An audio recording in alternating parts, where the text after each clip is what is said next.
y'all, welcome back to my channel. So if you're new here, hello, my name is Shea and welcome. I'm so glad to have you here. So today's video is going to be about what is a Greek org, or what is a sorority, or what is a fraternity, kind of going all the way back, because I realized, we kind of jumped right into it. I kind of started telling you, like, if you're interested, this is what you should do, this is what you shouldn't do, and I think a lot of people kind of took it the wrong way. All right, so before I get started, I just want to go ahead and pause this real quick and go ahead and say thank you for this book.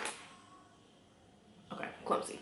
Thank you for this. Thank you for that. Thank you for that, because y'all don't understand just how good it feels to know that somebody actually want to come on here and listen to you. Like, who am I? Nobody.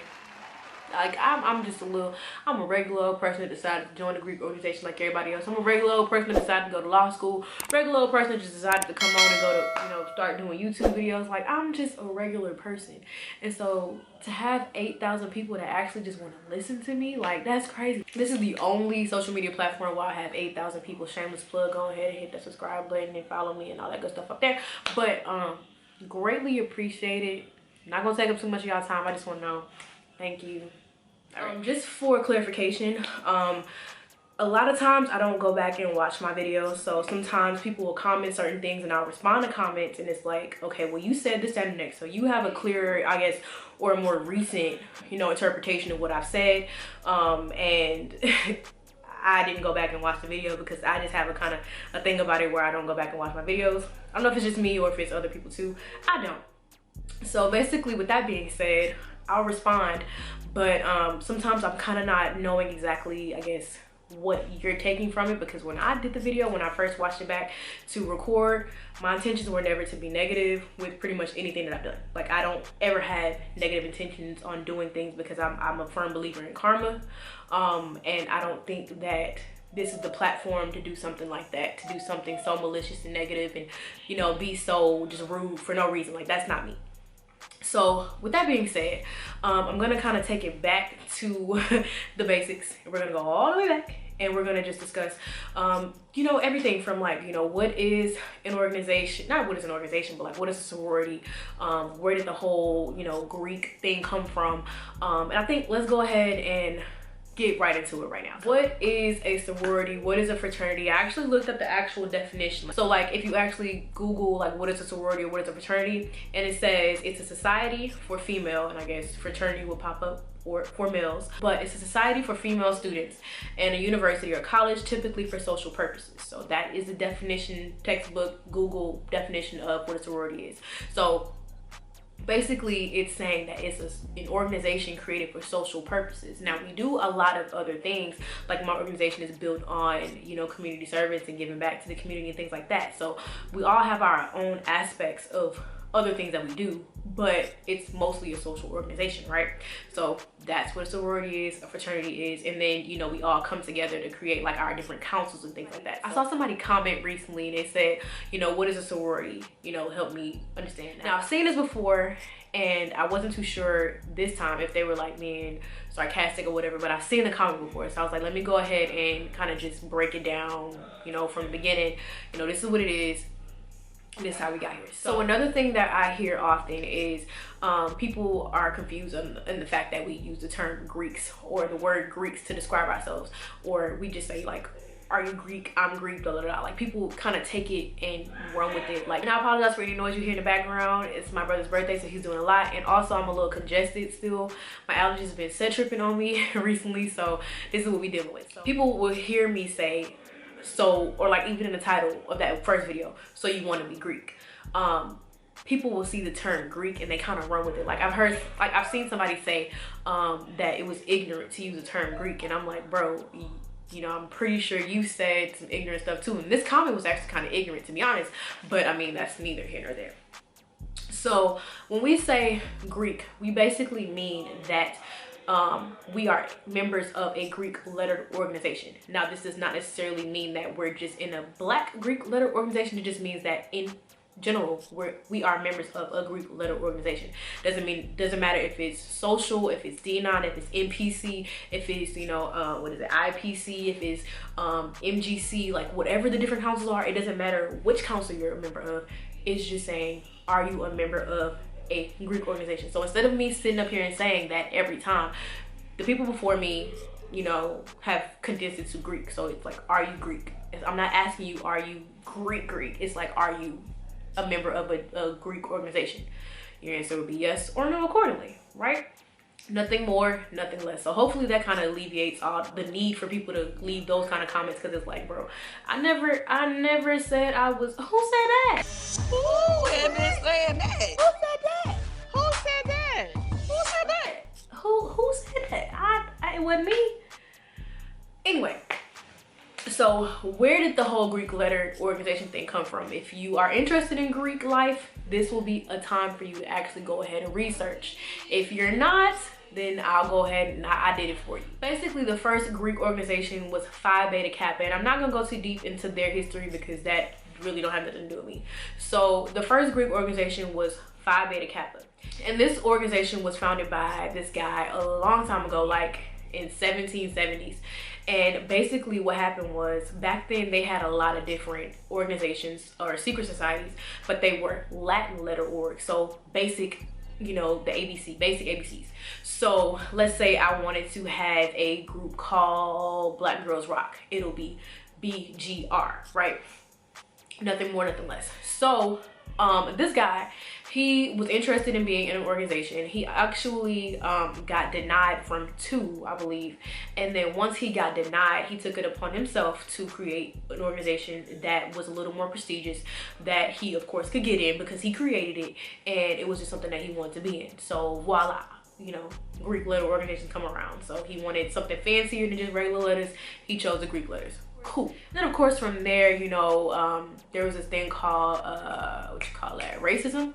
So you know, segregation, slavery, all that good stuff. You know, people that looked like me weren't able to join these organizations. You know, people of my skin tone weren't able to join these organizations. And so what they do, the men of Alpha Phi Alpha decided to create their own organization, and from there we kind of continued to trickle on down. You know, you had A Phi A in 06, in 1906. I'm saying 06 like we're not, in 1906, and then you had, you know, Alpha Kappa Alpha in 1908, and then it just continued to trickle on down. So I don't know why they decided to use, you know, Greek letters. I wasn't there. I can't put my feedback in. Like, I don't know.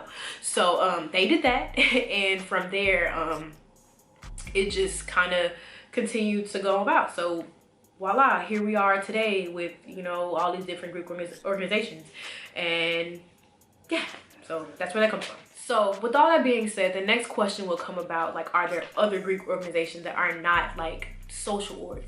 Of course there are. So like, there's a lot of different frats and sororities. Some of them are co-ed, like they have band frats, like what is it, Tau Beta Sigma, I want to say KK Psi is one too. They have like dance frats and sororities. They also have like professional ones. Like they have Phi Alpha Delta, which is a law frat. Phi Beta Lambda, I want to say it's called, which is a business co-ed frat. Like they have agriculture frats, and like they actually do probate sometimes. Like I actually went to a probate one time at an HBCU, and I saw an agricultural frat actually have a probate. Yeah, so there are a lot of frats, a lot of sororities, not just social. There are a lot of professional ones. So definitely look it up. And guess what? We call them all Greeks. You know what's crazy? They don't even get half of the backlash that we get, that I even see in my comments from people, you know, from when they call themselves Greeks. Like, it's just, it's annoying, it's disgusting, and I mean, stop. So from that, I hope that kind of gives a general understanding of what it means to be in an organization. Kind of just to give you the plain, put together, wrapped in a bow definition. It's just a brotherhood, a sisterhood, a group of people that are kind of similar to you. Y'all might have different focuses and goals and things like that, but you still have that one thing in common. You have that organization in common. You can network and be friends with them and things like that.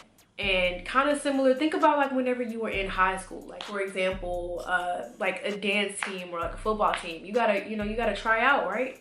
That's pretty much the whole, you know, process part. And then once you get in, you got to do work. And I mean, it's kind of equivalent to that a little bit in my head. So it's like you create a sisterhood. And while you might not like the people that are ahead of you, like the football players ahead of you, the dancers ahead of you, you might not like them, right? You might not get along with everybody. But at the end of the day, you know, you still have that bond because you came together for the like of football, for the like of, you know, dancing. You came together for that. It's kind of the same thing in our life. There are a lot of negative stigmas that come along with being Greek, being in a Greek organization. But there are a lot of positives that come from being in a Greek organization as well. It's not just about the parties and things like that. It's way bigger than that. It's way more than that. I would say one of the most beneficial things of being in an organization is the fact that, like, almost immediately in, you get to, you know, kind of work on your leadership skills, because you kind of not only become an advocate for like your organization, but you're kind of a face that people would recognize if you're doing it right. So if you're on a campus and let's just say that there's an event going on, you have your letters on, there's a chance that somebody might, you know, come up and ask you a question, and it's your job to, you know, not only represent your organization, but also if you're having to represent your campus and sell your campus, it's your job to do that.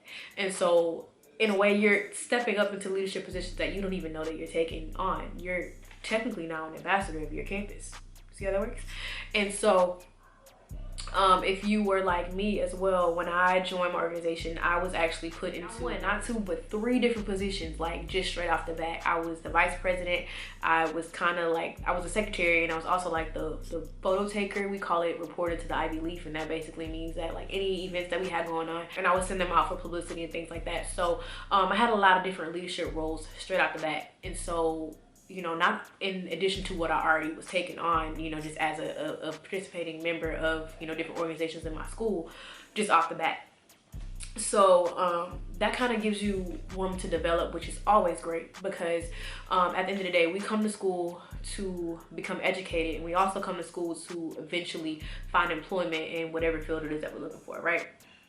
So yeah, that's just what I think is most beneficial to me, being able to get leadership skills and things like that. Well, another thing that I noticed is that Greeks typically have like a lower dropout rate. I was an MPHC advisor, and I will say that, you know, our grads or Greeks graduated, like we put in work, and that's just something that I definitely noticed that I think is beneficial, because you have people like, in my head, it was a competition. Like when we went to places and I noticed, oh, you get awards for having a certain GPA. Listen, I'm about to get the GPA, and I'm gonna need you to do it too. So that way, when they call in for, you know, 3 point whatever GPA to 4.0, that way we can be called up too. You know, we not being left out and sitting in the dust like, oh, we the dumb chapter. Like, no, we actually putting in work, you know, in the streets and in the community service aspect, as well as in the books. So that's something that's beneficial as well. And also, like, of course, the fun part. I've always told people this. I will continue to be an advocate of this. Every soror ain't your sister. Every frat bro ain't your brother. You know, you're not gonna get along with everybody. But when you do find those bonds and you do create those relationships that, you know, you can make last, they will be beneficial, and, you know, they will really be meaningful. Yo, my nose I sound terrible right now.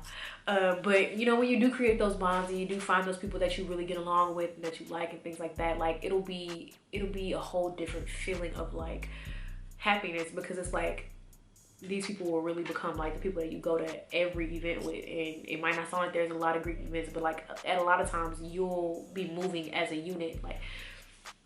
But in a lot of times you'll be moving as a unit. Like you'll all be moving together. Like, okay, you'll be planning. Okay, we're gonna go to this event. We're gonna go to this event. We're gonna go to this event. And this is what we're gonna wear. And da da da. Like you start to move like that. And it's really like it's not like a sisterhood. It really is a sisterhood. Like you even bond with them kind of closer than you bond with your real siblings. And the good thing is now my sister actually crossed, aka over the. She crossed spring 2019, so I'll be doing a video with her soon, basically just kind of seeing how she's transitioning things like that into the Greek life. But yeah, you definitely do kind of start to look at them as closer siblings than your actual siblings do. Of course, there are reasons to not go Greek. Like if you're worried about stereotypes and things like that, then maybe it's not for you. If you're not able to pay dues, then maybe it's not for you. Being in a sorority just wouldn't be that, because I mean, we are a business at the end of the day. So you do have to do certain things. It just comes with the territory. You can't just pick and choose what you want to do. If you're just looking to find friends because you feel like you just are lame or something like that, this might not be the move for you either. I mean, like, you can find friends, but like if you want to find genuine friendships, like if you're trying to get this straight after that, then it might not be the thing for you. I mean, continue to do your research. I'm not trying to be discouraging. Again, that's not my goal, but I just want to be realistic with you all so you can kind of have a real idea of what to expect in your process. And ultimately, I said all that to say, what is Greek life? What is a sorority? What is a fraternity? Basically, Greek life, to sum it all up, is every organization that you can think of that has a Greek letter coming together and just being one entity almost. Like we all coexist, we all have Greek letters, and we all just are here. And that's just that. We all just are Greek organizations. We are all in the Greek lettered organization life, and that's literally it. So I hope this video helps. I hope this kind of broke down any, you know, unsureties that you might have in your head, any miscommunications, misconceptions, whatever else there is. Hopefully from this you're able to better understand like the history of Greek letter organizations, where we come from. And I'm not sure if it really focuses on where we're going, but you know, if you got some of that too from it, then that's awesome. If you haven't already done so, go ahead and make sure you hit the subscribe button right down below. I'll greatly appreciate it. Also, I'm looking to do like a Q&A video, so if you have any questions you know you want to ask me, go ahead and let me know down below. It can be pretty much anything. Just don't have nothing crazy now, all right? Don't get too much dip on your chip, but keep it cute. any cute questions that you may have, go ahead and ask me down below, and I would love to answer those. I'll compile those for a little video so we can go ahead and get that together. Again, thanks for watching. I'll see you in the next video. Peace out.